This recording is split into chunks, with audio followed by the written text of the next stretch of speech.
Welcome to IPConcens Deep Dive, the podcast version of our IPConcens blog from Cascade Law Group. Here, we unpack intellectual property-related, real business and brand protection topics in a way that actually makes sense, no legal experience required. Imagine getting to the front of the line at this really exclusive club. Okay. And out of nowhere, the bouncer hits you with this massive, totally unexpected cover charge. That was the worst. Right. You didn't plan for it. It hurts the wallet. But, No. you pay it anyway because you have to get inside. Like, you have business to do. Yeah, you really don't have a choice in that moment. Exactly. So fast forward like 2 years, and you hear this wild rumor. That same bouncer is standing outside, holding a stack of cash, and finally offering a refund for that unexpected charge. Wow. But there is a massive catch. He is only handing over the cash if you can produce the pristine original receipt. And on top of that, you have to prove you didn't break a single house rule while you were inside. Which is, yeah, that's a tall order. If you can't, you just keep walking. It is, it's the ultimate test of your personal record keeping, really. And for thousands of businesses right now, that scenario isn't just, a hypothetical. Yeah. It's their current reality. Which brings us to today. Welcome to today's Deep Dive. You handed us a brief that is, frankly, critical and incredibly time-sensitive for anyone moving physical goods across borders. Yeah, the newly opened IEEPA Tariff Refund Portal. That's the one. Our mission today is to unpack what this portal actually is, the incredibly strict, almost painful hurdles involved in getting your money back, and ultimately how you can successfully reclaim this cash. To fuel your future growth, yeah. Because we aren't just talking about like a minor tax rebate here. We are talking about reclaiming capital that can fundamentally alter the trajectory of your business. Yeah, absolutely. But to really grasp the stakes here, I think we first have to understand the acronym driving all of this. Right. IEEPA. IEEP. That stands for the International Emergency Economic Powers Act. Which, let's be honest, sounds intensely bureaucratic. It does. But it actually represents this massive amount of geopolitical leverage, right? Like, how does an emergency act end up costing a small business owner who's just importing, say, aluminum tubing or specialized electronics hundreds of thousands of dollars? Well, it comes down to speed and scope. Okay. IEPA grants the president really broad authority to regulate commerce after declaring a national emergency, in response to some unusual or extraordinary threat to the U.S. Right. So it's a fast-track tool? Exactly. In practical terms, this means the government can implement sweeping tariffs on imported goods almost overnight. Wow. Because, think about it, when traditional trade policies shift, it usually takes months. Or years. Or years of congressional debate, exactly. But when IEP is triggered, the landscape changes instantly. So a small or medium-sized business, an SMB, wakes up one morning and the specialized parts they rely on suddenly cost like 25% more. Yep. And unlike a massive multinational corporation with an entire floor of corporate lawyers and supply chain architects, they can't just pivot. No, they don't have that agility. They can't magically reroute their manufacturing through a different country to just dodge the tariff. Right. They don't have a compliance department whose sole job is to absorb or mitigate those exact costs. They just have to eat it. Precisely. The small business simply had to take the financial hit directly to the chin just to keep their inventory stocked. Yeah, they paid the cover charge because they had no other choice. Exactly. So that brings us to a really crucial distinction about who is actually allowed to get in line for this refund. Yes, the who is very specific. The portal is laser targeted at those SMBs, recognizing that they were disproportionately affected, but the mandate is that you must demonstrate direct payment of those tariffs. Right. And I want to push back on that phrase because it feels like a trap for a lot of business owners. It is. It's certainly the first major filter that will disqualify a lot of hopeful applicants. Let's play out a scenario. Yeah. Say I run a business, but I don't import goods myself. I buy them from a domestic distributor. Okay, a middleman. Yeah. That distributor imported the goods, paid the IEPA tariff, and then simply baked that extra cost into the final wholesale price they charged me. Which happens all the time. All the time. So to me, it feels like paying a toll booth directly versus riding in the back of a taxi. Interesting analogy. Like if I hand the toll operator my own cash, that's direct. But if I'm in the taxi, the driver pays the toll and then just tacks it onto my final fare. You still paid it. Right. My wallet is still lighter. Shouldn't I get a refund? Well, in a purely philosophical sense, yes, you bore the economic burden. Right. But from a regulatory standpoint, the government's answer is a hard no. Wait, really? A hard no? Absolutely. You have to be the one who physically handed the cash to the toll operator. Wow. So the taxi passenger gets absolutely nothing. Why is the government drawing such a hard line there? Think about the logistical nightmare of tracing that indirect cost, Oh, I see. right?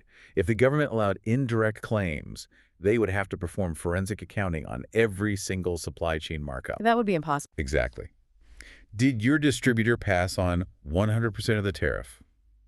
Or did they eat 10% of it and pass on 90%? Or did they hide it in something else? Exactly. Did they blend the cost across non-tariffed items? The government simply refuses to untangle that web. Okay, so you have to be the one on paper. Yes. You must be the importer of record. That's the official term. The specific entity whose name is on the customs forms, who directly wired the tariff funds to Customs and Border Protection. That is a massive reality check. It really is. If you didn't physically pay the toll, you are not getting in this portal. Real. But let's say you are listening to this and you know you are the importer of record. You paid directly. You are an SMB. You're past the velvet rope. You're officially past the velvet rope. Now you have to prove your history. And this is where the lack of a dedicated compliance department really haunts a small business. Oh, I bet. Because the burden of proof required here is staggering. It honestly gives me anxiety just thinking about it, because you have to demonstrate absolute proof of importation, meaning providing customs documentation and invoices showing the exact tariff amount paid. Down to the cent. Right. And furthermore, you have to prove historical compliance with U.S. trade regulations, meaning your business wasn't excluded from prior tariff programs and you adhered to all trade laws. It's intense. It sounds like doing your taxes, but with the stakes raised exponentially. That's exactly what it is. It is a phenomenal stress test for your operational hygiene. Yeah. Let's ground this in a real-world example. Okay. Imagine you run a custom furniture business and you import specialized steel hinges from overseas. Okay. 2 years ago, your customs broker filed the paperwork, your bank wired the money, and your warehouse received the pallets of hinges. Sounds standard. Right. To get this refund today, you don't just need a spreadsheet showing you spent $50,000 on tariffs in 2024. A spreadsheet won't cut it. You need the receipts. You need the commercial invoice from your overseas supplier. And you need that invoice to perfectly match the entry summary form. What's that? It's known as CBP Form 75001 filed by your broker. Okay. And you need the bank remittance showing the exact dollar amount matching both of those documents. Wow. So I have to ask, is there any grace period here? What do you mean? What if there is a slight discrepancy? Like, hey, you can see I paid roughly 50 grand in tariffs, but my broker accidentally abbreviated my LLC's name on one form. Like, is this a close enough is good enough situation, or a one comma in the wrong place ruins your whole day situation? It is ruthlessly the latter. Oh, man. Yeah, a misplaced comma, a mismatched invoice number, or even an illegible scan of a bill of lading will completely derail your claim. Just an illegible scan. Yep. The government is preparing to disperse significant funds, and their mandate is to prevent fraud and erroneous payouts. They require airtight proof. So no margin for error. None. If your record keeping over the past few years has been fragmented, say, you switched customs brokers halfway through the year. Oh, that happens all the time. Right. Or your accounting software didn't properly tag tariff expenditures. You have an enormous mountain to climb before you even think about logging into this portal. So we are not just talking about gathering files. We are talking about reconstructing a flawless financial narrative. Perfectly said. Let's assume a business owner manages to do that. They have pristine, beautiful records.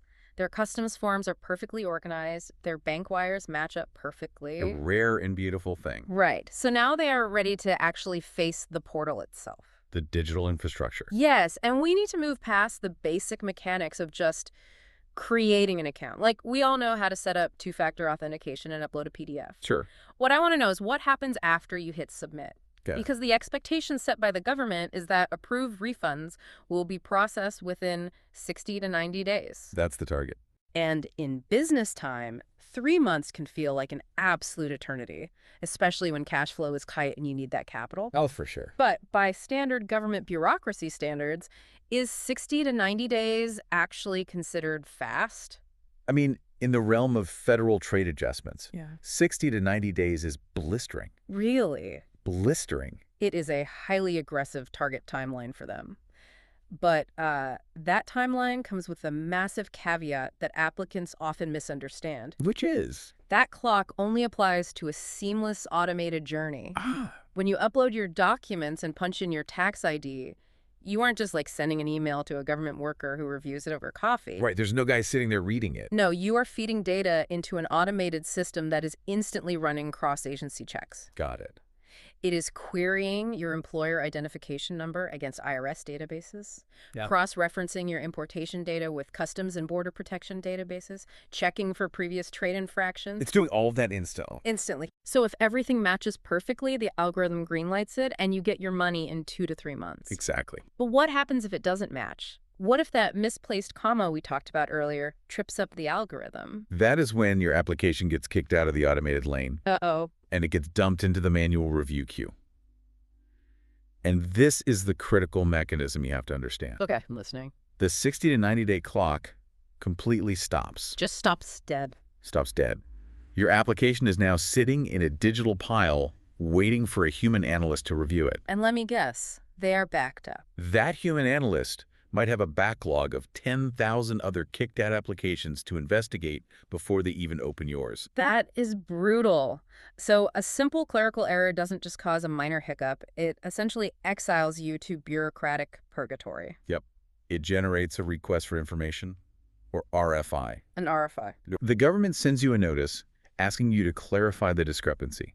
You take 2 weeks to find the new document, you submit it, and then you go right back to the bottom of the manual review pile. Wow. The speed of the portal is entirely contingent on the perfection of the data you feed it on day one. Which completely explains the specific strategic playbook businesses are being urged to follow. Yes. Knowing what buttons to click is the baseline, but the strategy is all about keeping your application in that automated fast lane. Keep the algorithm happy. Right. And the very first tip being emphasized everywhere is to start early, specifically because the portal is expected to experience incredibly high traffic in these opening weeks. We have all seen what happens when millions of people try to access a highly anticipated digital release at the same time. Exactly. It reminds me of trying to buy concert tickets for a massive stadium tour. Oh, You are sitting at your computer, sweating, waiting for the countdown clock to hit 0, just hoping the server doesn't freeze and boot you to the back of the line. right. But I imagine a federal compliance portal crashing is a bit different than Ticketmaster going down. How so? It is vastly different because when you are buying a concert ticket, the server is basically just checking a simple database to see if a seat is empty. Okay. When thousands of businesses log into this refund portal simultaneously, they are each triggering those massive multi-year cross-agency database queries we just talked about. Oh, wow. I didn't think about that. The computational weight of verifying millions of data points across legacy government servers is immense. So it's not just traffic, it's deep processing. Exactly. That is why lag, timeouts, and site crashes are almost inevitable during the initial rush. Which makes the second major strategic tip absolutely vital. Consulting your accountant or trade advisor. Yes. Highly recommended. Because if you are fighting a lagging, timing out website, you do not want to be simultaneously trying to figure out what a specific customs form is called or trying to understand which box your tariff code belongs in. Exactly. And a trade advisor's value here isn't just like holding your hand through a web form. Right. It is about translation. Translation. They know the specific nomenclature the portal's algorithms are looking for. They know how to map your messy real-world business data into the clean, rigid data field the government requires. They are essentially your translator for the algorithm. Precisely. The goal here is risk mitigation. Because delays cost money. Right. When the ultimate objective is recovering funds to reinvest into growth, operations, or workforce development, a delay is incredibly costly. Yeah. If a small business is banking on this refund to purchase new manufacturing equipment or, hire 3 new warehouse workers, An extra 4 months of waiting because they mislabeled a commercial invoice is devastating. completely devastating. Yeah. Investing in professional guidance ensures that 60 to 90-day timeline holds true. You are paying for certainty. It's basically paying for a fast pass in a system that is designed to look for reasons to slow you down. That is a very pragmatic way to view it. So as we bring all of these threads together for you, the listener, The overarching reality of the IEEPA Tariff Refund Portal is clear. It's a huge opportunity. It is a highly valuable, tangible opportunity to reclaim capital that belongs to you. But it is not a stimulus check, and it is not a handout. Not at all. It demands meticulous preparation, forensic-level proof of your importation history, and strategic patience to navigate the digital bottlenecks. You have to prove you paid the toll directly, and you have to provide the exact receipts. Exactly. But before we wrap up, I want to leave you with a final thought that shifts the perspective on this entire ordeal. Okay.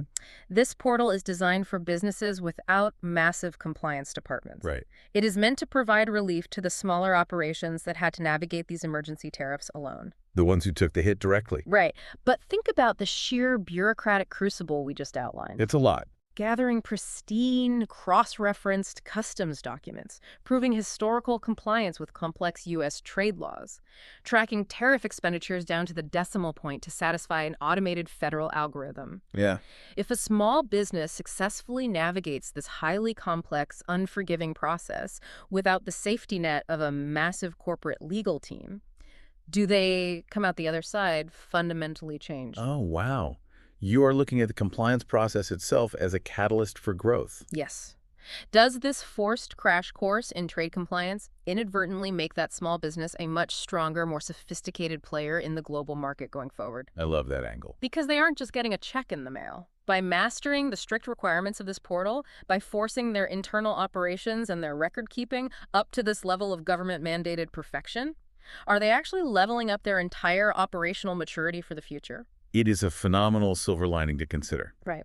The cash refund is the immediate, tangible reward, but the operational discipline required to secure that refund, That sticks around. that becomes a permanent, long-term asset. A business that survives this audit-level scrutiny is a business that can handle almost anything international trade throws at it next.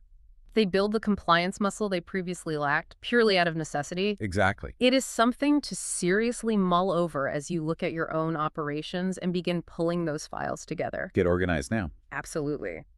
Be sure to download the portal's official guide, get your trade advisor on the line, and keep exploring how these strict requirements can actually tighten up your specific supply chain. Good luck out there. And remember, the next time you are standing outside that club and the bouncer hits you with an unexpected cover charge, keep the pristine receipt, because you never know when he might ask to see it again. Until next time, thanks for diving deep with us.